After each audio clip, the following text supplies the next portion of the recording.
Legend of Zelda Breath of the Wild. This shit was shown off and blown the fuck up at E3 this year.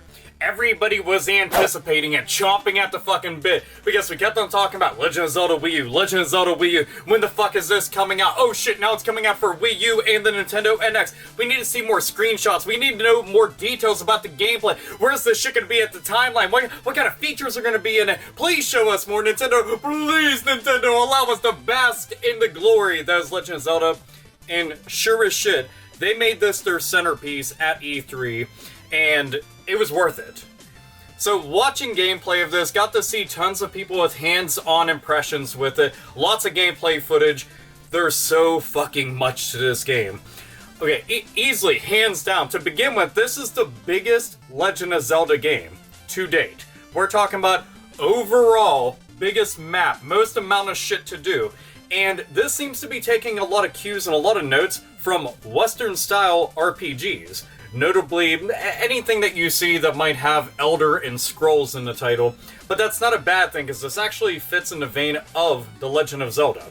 We don't see Link running around in the green tunic, for example, but Link will be able to change his costume and his outfit all the time, depending on what's going on. For example, if Link is out in the desert, it's hot as fuck out there. You're going to be dehydrated, just like in real life, so Link is going to have to dress the part so that he can actually live and not suffer unbearable temperatures and heat while going through a desert. Now, if the climate is extremely low and really, really cold, frigid-ass temperatures where you're obviously dealing with Legend of Shrinkage, then he's going to have to bundle up, be all warm, and sit his happy ass right down in front of a fire and build that up. They got a lot of cooking, for example. So you're not going and just ripping hearts out of everything, fucking Mortal Kombat style, and then just chopping them down, I guess, and refilling your health. You actually cook food. And the food cooking system that they have inside of this is really in-depth. Like, there's a whole lot to this. I've seen tons of RPGs that have implemented cooking inside of them. Hell, Tell series was one of the, well, Tell series and Breath of Fire 3 were some of the earliest concepts of it that I personally got to experience, and they have it inside of this. So, you'll go and kill things and get meat. You'll go and find shit out inside of the forest. You'll get shit out of treasure chests, and you can go and combine this all together and make yourself meals. Obviously, some things will be able to do a bit more for you and have benefits that come along with them. But the idea that they have this really, really intricate system, I like that a lot. I was just like, dude, that's kind of badass. I also noticed that they have stealth elements again. So, you know, it's not just enemies who are placed intricately all over the map in very specific locations. You have entire mobs of them all scattered throughout the area. So if you see a mob of enemies, you can go and sneak up on them, all Toon Link style, except for you're not going to be nearly as expressive as he is. Fucking love that game. Wind Waker got so much shit, but did not deserve it. Anyhow, but you can go toss something, like a rock or some shit, and they get alerted to it, and then you can go up and just firebomb the shit out of it if they're near tall grass, and all of a sudden it's just burning up all around them. Go up with the sword and just start hacking away at them. Obviously avoid the fire though, because, well, just because you're making the fire doesn't mean that you're not going to get burned from it. And that was something else that I liked a whole lot. I was just like, holy shit. So you can just become a pyromaniac. Fucking Link's running around just like, like burning down everything and anything that he sees and becomes a fucking arsonist. I'm like, look at that. Look at the little fucking Legend of Firefly. Look at him running around all over.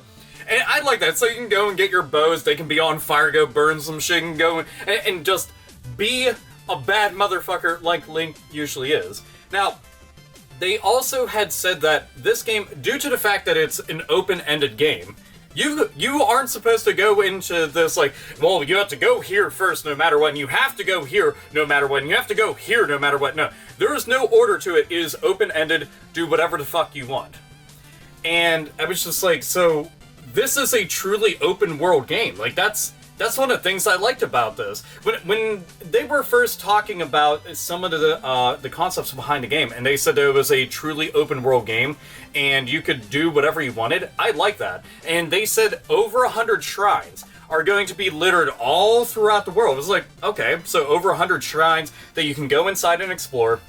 You can find all sorts of weapons, you can find all sorts of different accessories, all sorts of abilities, like a ton of shit to be found in each one of them. But this was something that I thought was kind of cool. They said the way that you approach doing the puzzles and the boss fights in general, there isn't just one way to approach them. There's a multitude of ways that you can approach every single one. So this is truly a, like, honest to goodness role-playing experience, where you get to decide, well, I want to go about it this way, and I want to go about it this way. And everybody can have their adventure play out completely different from one another.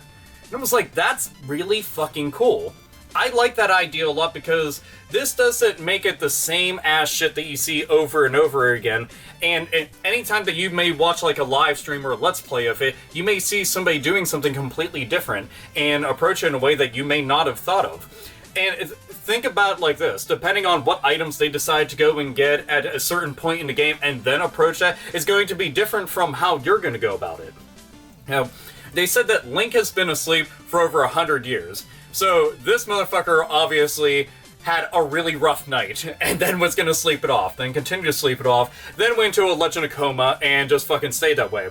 So throughout the entirety of Link being asleep, Calamity Ganon, which is what they're kind of dubbing him and calling him right now, I don't know why, but we don't know much of shit about the story just yet, so assuming eventually they'll end up telling us about that. But Calamity Ganon has been gaining power and reigning over land and destroying shit, and as soon as he becomes fully powered up, power up, he's going to destroy the entire world. Because that's what Ganon does. If there's one thing that Ganon does, is he destroys shit, or at least attempts to. And Link, obviously, has to come along and stop him. And this is pretty much the foundation for our story so far. And they said that there's voice acting in the game, and got to hear some of it, assuming that one of the voices was Zelda, was going and telling Link what all he had to do. But I was just like, holy shit. There's voice acting in The Legend of Zelda. Now, I can't imagine that they gave Link a voice, because it just seems like one of those things that they want to keep him as the silent protagonist, so it's a lot easier for people to go and project their personality within the main hero. Because it's just, that's Link. Okay, Link's going off and doing shit. That's pretty much all that you need to know.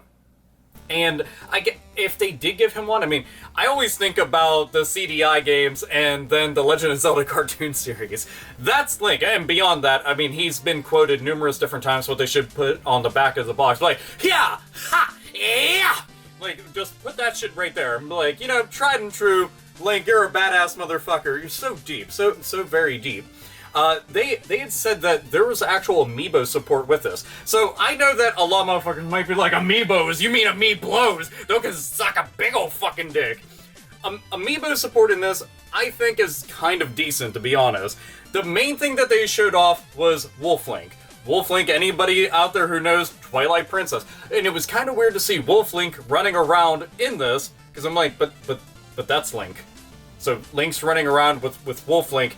And there's already a ton of people who freak out about the Legend of Zelda timeline, and when I start seeing this shit intersect together, I'm just like, holy fuck, this is like parallel universes coming together for the greater good of shit. So, but apparently that's not Wolf Link, but it is Wolf Link, and it's just, shit's confusing. Doesn't matter. This was fucking badass. Link was running around with a Wolf Link, and the way that he was approaching battles and was just going about the land was completely different than what you've seen before. So the way that you go into battle, you can go and have the wolf go off and terrorize the living shit out of enemies, then you can approach from above and just stab the living shit out of them. It's just like, this is fucking badass. They said that you can also throw your weapons at enemies, and you can go and parry attacks. So they changed up some things about the combat. That's something that we haven't seen for a very long time, that they've been doing, like, drastically different shit. And the idea of, like, parries and shit, which always makes me think of, like, Raphael from Soul Calibur. Don't ask why, it just, I don't know, it just does. But they have that. Now you have Wolf Link, so you have a companion with you who can go off and fuck shit up in a way that you have semi-control over. So it's like, that's pretty fucking cool. Like, I like all this. And the whole thing of, like, throwing your weapon. So, and what the fuck did they call that one thing that you're running around with? Yes, I'm looking over here to make sure that I get this right. I'm more than likely going to butcher the saying of this, but just kind of bear with me through it. It's like the Shika? Shake, God, like, Shika? Shika, it doesn't matter. The fucking slate that you put runes inside of. This is going to be your Swiss Army slate. This thing can do everything and anything. So you go around and you're getting runes and you're putting them inside of it. One of the runes allows it to turn into a magnet, and all of a sudden your Shika, whatever the fuck slate, can start picking up all sorts of objects. Now you've got physics-based puzzles that you can go and approach, and they said that there's a big emphasis on physics-based puzzles. That I'm fine with, and that makes you use your head a bit more. Like, for example, for you to go and get to this one section, you have to go into a nearby moat. You pick up a plank, and you walk over, and you put it going across the land onto the little dock-like area so you can get to the 2 treasure chests that are residing there. Otherwise, if you tried to run and jump, you would just smack your fucking face off of it, fall, and lose a couple hearts, and you have to go and cook up some food, and then replenish your hearts. So the idea that they have that, I thought that was neat. They also said that you can use this to go and freeze enemies. You can use this as binoculars. You use it as a map. So it's literally an all-in-one type device. And everywhere that you're running around throughout the world, you can go get more runes, upgrade this shit, and add more abilities to it. And the way that you approach the battles, the dungeons, the bosses, all sorts of shit, the way that you're just approaching the game will be very different depending on what you have inside of this. And I like the concept of it. And it was weird because it kind of, like they say, you know, it's imbued with tons of magic and shit. But it honestly seemed a lot like technology in certain ways. So, and a lot of the story is supposed to be based around the slate. So I'm curious what the heck, like, maybe this is from, you know, like during the 100 years that Link was asleep, this had some kind of major influence on what the hell was going on. Or maybe this is from a past technology that came and went, and Link is utilizing it and putting it towards, you know, good of the land. And trying to go and save people and shit. So having this slate, this is like one of the most important things that you can have, and I like the idea that they're using this in all sorts of crazy ass ways. You're gonna be going about shit completely different, again, depending on who, like, what area do you go to first? Okay, well, I got this rune. Well, this person didn't get that rune first, and I was just like, that's badass. They also had talked about the weather. The weather actually plays a huge-ass role in this. So, you know, if it starts storming, you have to go and find cover, or else you'll get sick, and you're gonna start losing health, you'll become extremely cold, so you have to do the whole bundling up thing. And I was like, that right there, that is an extreme amount of detail that you haven't seen in past games. So now it has a weather system that's constantly changing. And then depending on what part of the map that you're on, is going to just, it's going to influence and impact the way that the player approaches something. So, let's see, what else did they, oh, the shield. So you can snowboard with the shield. This is some fucking 1080 snowboarding shit right here. Okay, Link was up at the top of a fucking mountain, and it's funny that Ubisoft was showing off that one game Steep, and then I'm seeing Link going and fucking snowboarding all over the place. I just want to see him do some fucking tricks. That would have made my day. But this was another way for you to get around, instead of just having to walk down slowly over all these different cliffs, just fucking sewer surfing from Ninja Turtles. Need to have that theme playing during sections like that. But you can also do hang gliding. I don't know what fucking item it is that you're using whenever you do it, but I saw Link jump off many a cliff, and there's plenty of towers that you can ascend, get up to the very tippy top, you know, you can brush the clouds out of the way, and then just jump and start gliding around. And nothing exactly super new for the Legend of Zelda series, but the idea that it's inside of a world like this, I like that. You know, it was just, to me, this is fucking cool. Like, the game has tons of things about survival. The way that they're approaching the combat is completely different. Everything being very open-ended. The idea that everything's going to be different in this, I'm more psyched about this Legend of Zelda than I have been for the past couple Legend of Zelda games. And that says a lot. I've been playing these games since the NES days. I still remember fucking rage quitting Zelda 2 over and over and over again because it just pissed me off so fucking much, but I kept on trying and still haven't beaten the game to this day. But I kept trying. Beat the original Legend of Zelda and A Link to the Past, but couldn't beat Zelda 2. That fucking game. Now we're running around in a world where we can go and chop down a tree, we can run across and get onto a different thing of land, go and use our fucking slate to go and pick up things out of the water, to go and have a new area for us to explore. And depending on what you have, it's going to be different. I'm excited for this. I'm excited to see how they're going to approach a lot of different enemy mobs. This was one of the greatest and best things that they showed off at E3. We were all expecting it. It wasn't like it was going to be a shock, but it was extremely satisfying.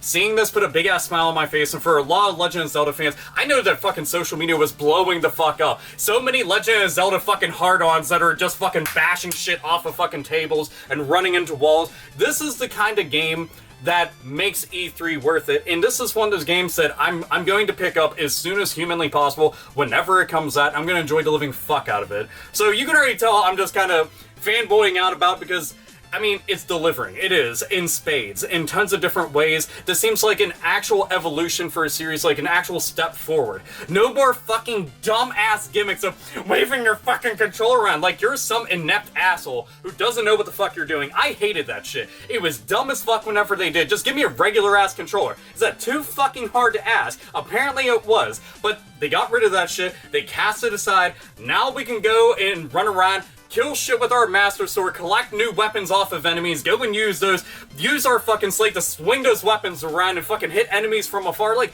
this shit is nuts. The amount of stuff that they have that's new in this is just too fucking cool. The depth, I'm all for it. So, besides me all geeking out about this, motherfuckers, share your opinions about this. Unless you don't give a fuck, then I don't know why you even showed up to the video. Probably just what, Nintendo sucks, fat fucking Donkey Kong dick. So, and that's all fine. I don't really give a fuck because I plan on getting this game. Anyway, this is AlphaOmegaSin. As always, nerds, nerdettes, and gamers game the fuck on.